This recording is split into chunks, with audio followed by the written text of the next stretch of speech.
people have pined, which would mean they either opined or opinioned or wondered or have presented the idea that with the closing of the university arts and other places not even reopening after the pandemic, like some Starbucks locations haven't reopened, some regular stores haven't reopened, that the city is sort of prepped for potential, you know, outbreaks, sort of like during the pandemic. Because when everybody was stuck inside, the George Floyd trial went on, but everybody was inside. And they were able to conduct, like, you know, larger, more radical protests and stages against the man, if you will, more dangerous ones, cars set on fire, stuff like that. So some people have wondered, like, is there something cooking? I don't know if it would be politically motivated with the presidential election. I don't know. I don't really feel that energy. But other people wonder, like, because the city remains a little bit dormant compared to what it used to be. Hunt is over. Thank you so much. CB2, the hunt is over. We found it for you. CB2 shows up everywhere. In fact, it's connected to a Trader Joe's in, I think, on Sunset Strip in Hollywood. I saw someone's video and I was like, oh my God, there's a CB2 at 1422. The hunt is over. I appreciate that because I was hunted big time from 2011 onward. And you talk about someone who's basically a normal person who wanted to lead basically a normal-ish life, you know, and, you know, someone who's your daughter, your son, or someone you know, maybe you raise your kids to have as good a life as possible. Say they wind up kicked to the street. What happens when you're kicked to the street and you're begging for help and people don't help because they're ignorant and dumb and they're not as liberal as they said?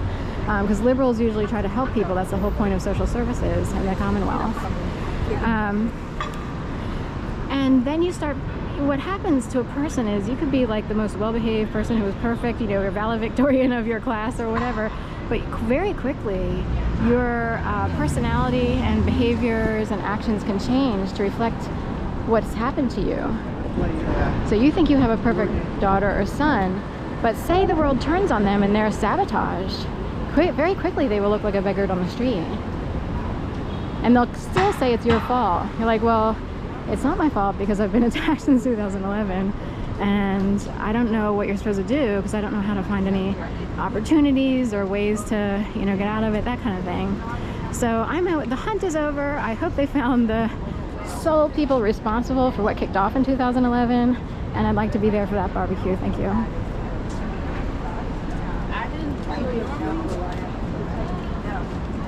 And I mean that from the deepest depths of my soul.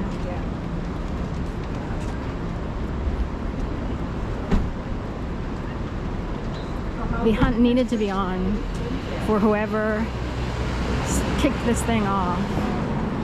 And there was a kickoff.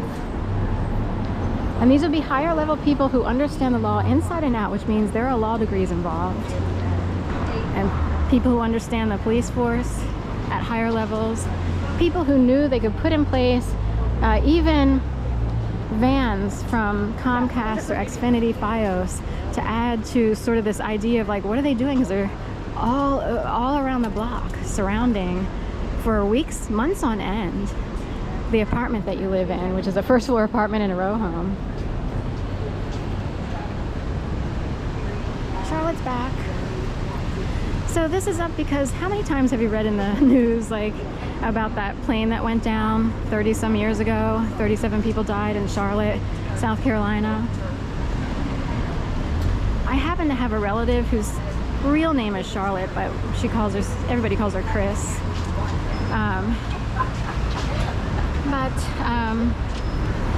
Anyway.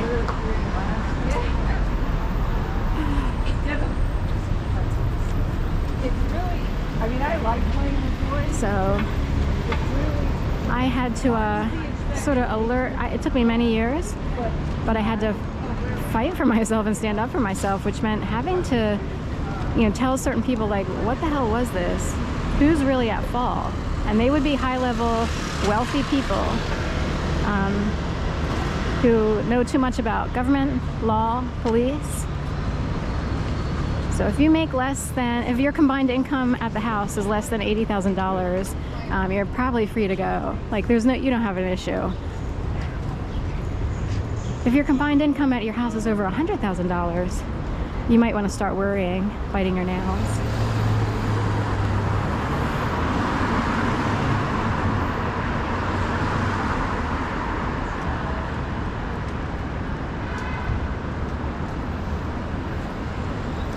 So all those people who didn't really earn their way to a better income but somehow wound up with it, and they're like, you know, you might want to start worrying about how you got there and the scripted lands that got you there, and the people who helped. Why did they come along? Were they helping, or were they setting you up for the big fall? I wasn't really helped that much. I struggled. We had extreme depression. I finally found a job writing in Delaware. An editor from the News Journal, and then she invited me to come up to Philadelphia. She's like, you should work up here. I was like, okay. I didn't really love the company. Like when I went in for the interview, I was like, well, I'll deal with it. It looks a little dark, you know, and but I'll go with it because I don't know how else to find any work, you know, in this field. So I wound up here and then had to leave 3 years later because of strange activity. My last name is Cole, and someone was hired. She tried to power grab, is what somebody else called it.